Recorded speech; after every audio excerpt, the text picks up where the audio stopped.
toutes et à tous et ravi de vous retrouver pour ce webcast de bilan de la campagne Ensemble Bougeons pour notre santé que venons tout juste d'organiser à l'occasion de la Coupe d'Afrique des Nations 2025. Comme vous le savez, nous avons aujourd'hui des chiffres qui montrent que l'activité physique est un enjeu, la santé par l'activité physique est un enjeu majeur puisque un adulte sur trois à peu près est insuffisamment actif ce manque d'activité physique plus la sédentarité, tout ça conjugué, sont à l'origine de maladies chroniques comme le diabète, les cancers, les maladies cardiovasculaires. Donc, à l'occasion de chaque grande manifestation sportive, comme la CAN, les JO, certaines entreprises se mobilisent avec des partenaires pour justement mettre en avant cette promotion de l'activité physique au quotidien en mobilisant notamment des ambassadrices et des ambassadeurs dans le cadre du challenge de pas connecté Starter by Santé en entreprise. Donc, nous allons vous présenter aujourd'hui le bilan de ce challenge avec Souleymane Soro qui nous rejoint depuis Abidjan. Souleymane Soro qui est expert international capital humain, DRH, communication et aussi directeur des ressources humaines au groupe C'est moi Côte d'Ivoire. Bonjour Souleymane.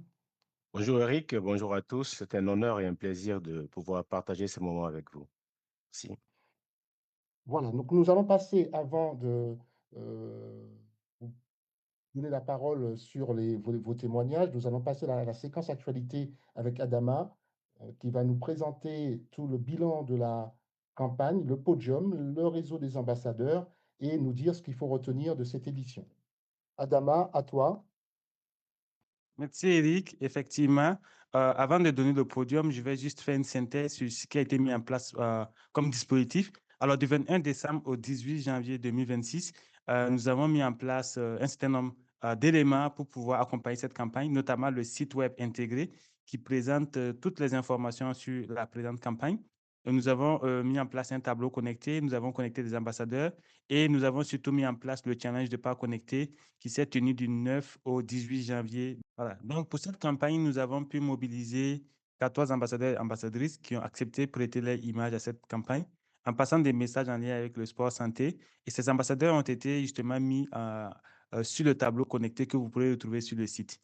Alors, pour cette campagne, donc, nous avions le challenge de pas connecté, nous avions 19 équipes en compétition que vous voyez à l'écran, notamment formées d'entreprises, d'ONG et de partenaires. Et le challenge a duré 10 jours, donc du 9 au 18 janvier 2026. Et il y avait plus de 380 participants connectés qui ont justement participé à ce challenge. Et ensemble, nous avons parcouru plus de 18 millions de pas, soit l'équivalent de plus de 13 000 kilomètres par l'ensemble des participants. Et pour cela, il y a eu un podium. Donc, on a le podium, le classement général individuel et le classement par équipe. Et en termes de classement par équipe, c'est l'équipe de la team Guinée qui arrive en première position avec plus de 4 millions de pas, suivi de la team Côte d'Ivoire avec 3 800 000 pas, c'est moi, Côte d'Ivoire. Et ensuite, la team Asker du Sénégal avec plus de 2 millions de pas. Et parmi ces équipes, justement, chaque équipe avait des membres et ces membres ont aussi eu des performances. Et nous avons les membres de l'équipe de la Guinée qui arrivent en tête avec Amadou Mokhtar Ba qui a fait 500 000 pas, suivi de Kalo Mohamed avec 439 000 pas. Et enfin, Cédric Mimenga de l'équipe Atlantique Cocoa Côte d'Ivoire qui vient avec 334 000 pas. Alors, le challenge s'est très bien terminé et toutes ces informations sont disponibles sur le site. N'hésitez pas à parcourir le site ou à scanner le QR code pour pouvoir accéder à la page. Je vous remercie. Et donc, on pourra également retrouver le tableau connecté des ambassadeurs qui ont participé à cette édition également sur le site. Voilà, merci Adama. Nous allons maintenant passer à la séquence témoignage avec nos invités, donc les chefs d'équipe du top 3 du challenge. Retrouvons maintenant la séquence témoignage avec donc nos trois invités, le moment attendu, hein, puisqu'il s'agissait quand même d'un challenge avec des équipes et donc une véritable motivation, même si elle était conviviale, ça restait un challenge de pas. Donc, Souleymane Soro, j'ai déjà présenté. Et je vais lui demander, Souleymane, tout d'abord, avant voilà, de parler du challenge, nous redire quelques mots des activités de ces mois pour ceux qui ne vous connaissent pas encore en Côte d'Ivoire. Et puis, une partie, voilà, rapidement, de vos engagements en matière de RSE. Merci Eric, bonjour à tous. C'est moi, c'est un groupe, un chocolatier à la base, un chocolatier qui aujourd'hui appartient au grand groupe Suite Product, qui est avec Baroni. Donc on se positionne sur l'Europe comme le premier chocolatier. Et aussi on fait de la vente de glace en Europe de l'Est et Europe du Nord, Belgique et autres. Et donc on est beaucoup engagé sur les problématiques, un groupe qui se veut proche de la Côte d'Ivoire, qui est quand même le premier pays producteur de cacao, ce qui justifie notre présence du groupe ici, avec une implantation forte, une usine avec près de 1000 collaborateurs. Voilà, donc pour produire justement, pour avoir du chocolat, il faut avoir des fèves de qualité. Donc on a construit une usine en Côte d'Ivoire et une usine qui transforme 70 000 tonnes de fèves chaque année en produits semi-finis, et ces produits-là sont ramener dans le groupe pour pouvoir faire le bon chocolat qu'on voit un peu partout. Mais ce qu'il faut dire, c'est que depuis 2015, on a construit également une usine à Abidjan, en Côte Mhm. d'Ivoire, qui est la première chocolaterie, on va dire, sur la terre ivoirienne, et qui fait une production pour le marché local et pour tous les pays de la sous-région. Et donc, voilà, qui sont alimentés à partir d'ici. Voilà ce qu'on peut dire.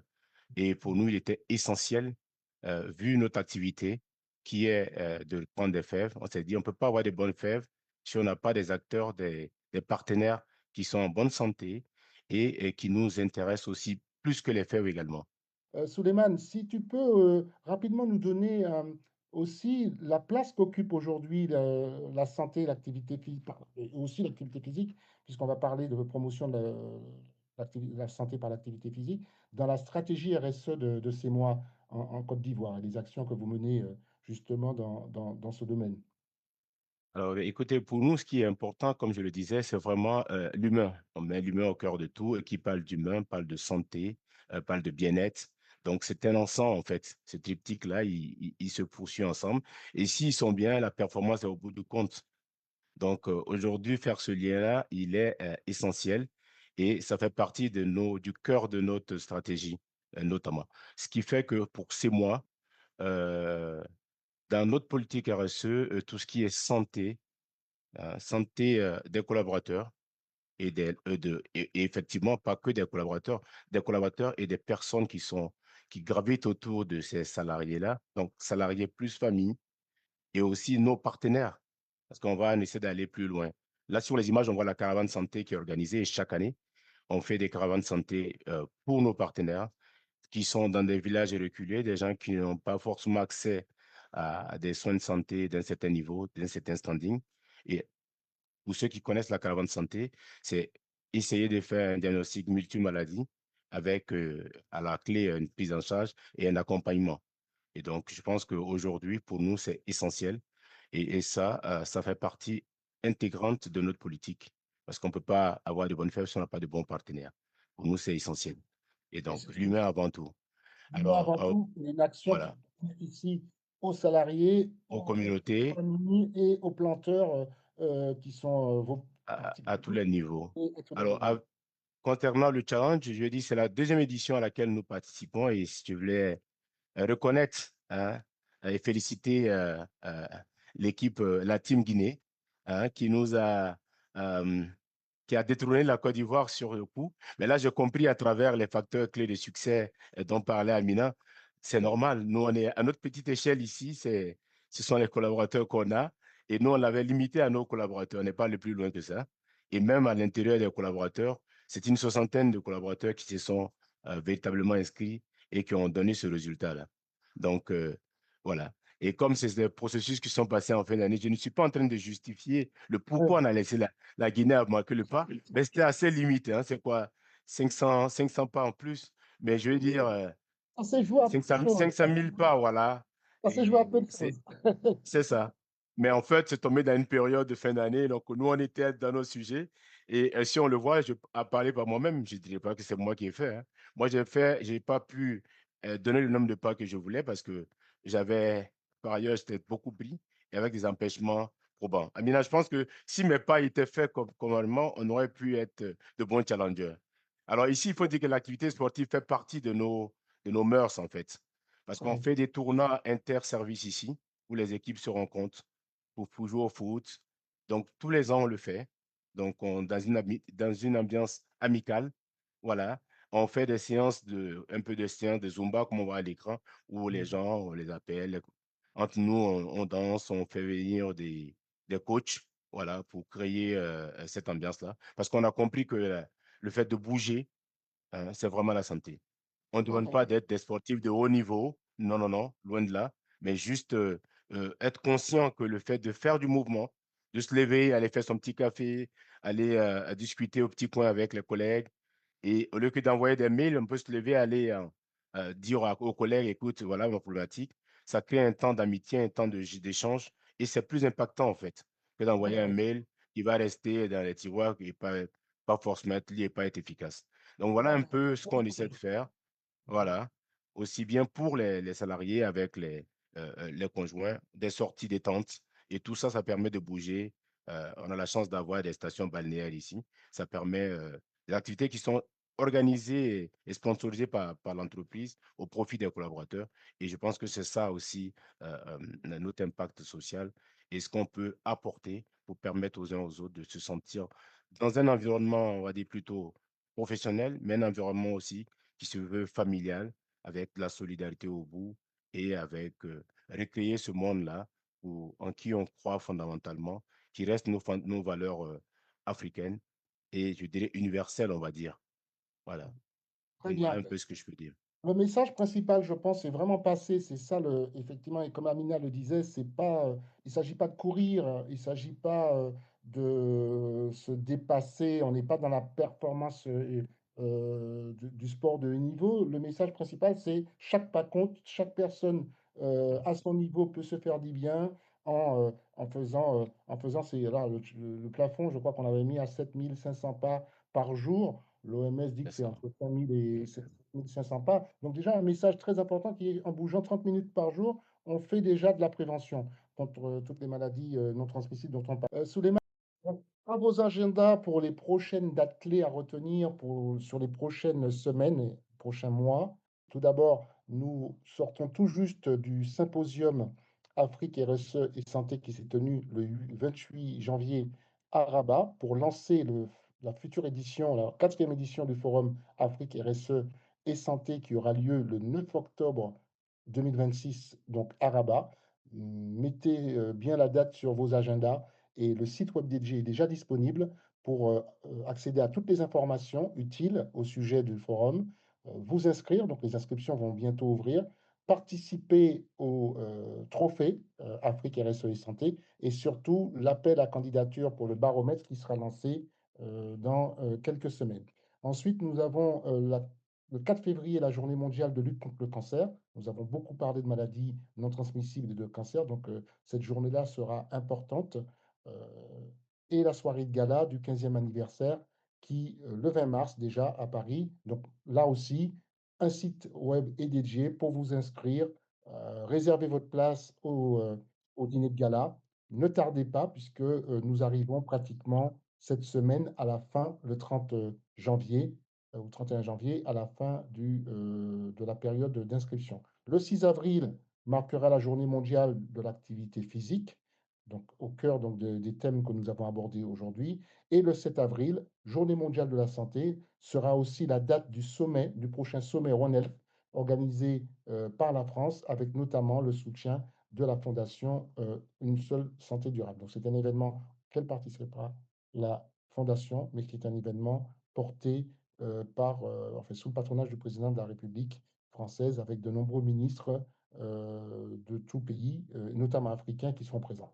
Voilà, donc notez toutes ces dates sur vos agendas et je vous retrouve donc pour le mot de la fin Donc, chacun, vous aurez voilà, 30 secondes. Je vais vous demander d'être, comment faire court, un message fort en 30 secondes, si vous pouvez, au maximum 1 minute, ce que vous voulez laisser comme, disons, voilà, message clé pour conclure ce webcast. Souleymane, pareil, si tu as un message donc de mot de fin.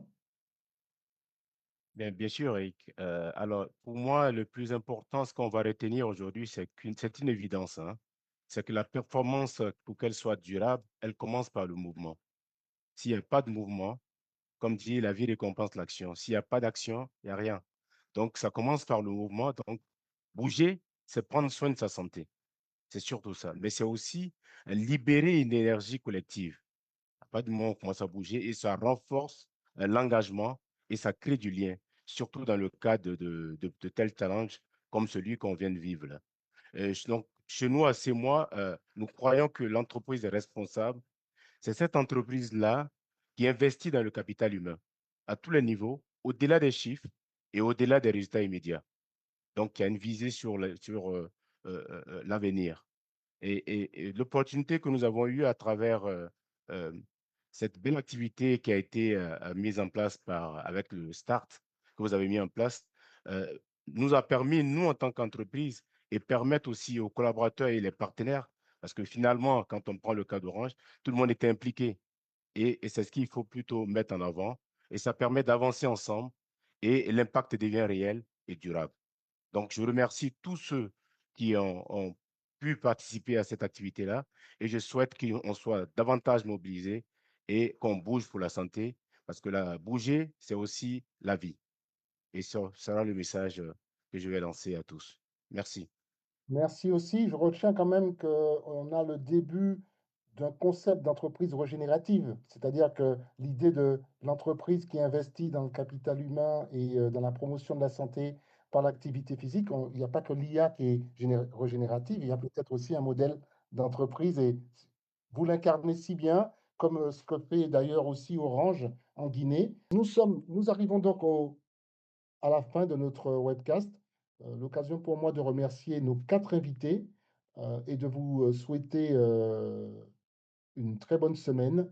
Rendez-vous donc très prochainement pour le webcast que nous aurons à l'occasion de la Journée mondiale de lutte contre le paludisme en avril. Nous aurons aussi une date très importante qu'on rappelle, c'est le 15e anniversaire de Santé en entreprise, donc le dîner de gala qui aura lieu le 20 mars à Paris. Donc d'ici là, prenez soin de vous et à très bientôt.